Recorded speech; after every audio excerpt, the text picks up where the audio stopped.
ভালো করে খোঁজ খবর নাও, এলাকায় আছে নাকি চলে গেছে। এলাকায় থাকলে কিন্তু পরে আবার ঝামেলায় পড়বো আমরা। শোনো, এই এলাকায় আমার অনেক আত্মীয় স্বজন আছে। ইতি যদি আমার কোনো আত্মীয় স্বজনের বাসায় যেত, এতক্ষণে আমার মোবাইলে কল চলে আসতো। আর আমার কোনো আত্মীয় স্বজন তাদের বাড়িতে ইতিকে জায়গা দেবে না, কারণ ইতি তো আমার আপন বোন না, সৎ বোন। আমার মা মারা যাওয়ার পর ইতির মাকে আমার বাবা বিয়ে করেছিল।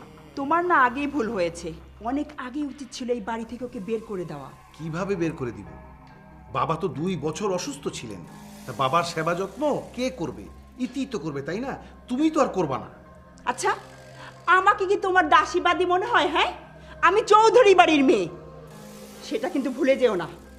তুমি কোন বাড়ির মেয়ে সেটা আমি ভুলি নাই। এতদিন বাবার দেখাশোনা করার জন্য ওকে রেখেছিলাম। এখন বাবা নেই, ইতিরও আর কোনো দরকার নেই এই বাড়িতে। কিন্তু ওর যদি যাওয়ার জায়গা নাই থাকে, ঘুরে ফিরে আবার এই বাড়িতে আসবে না তো?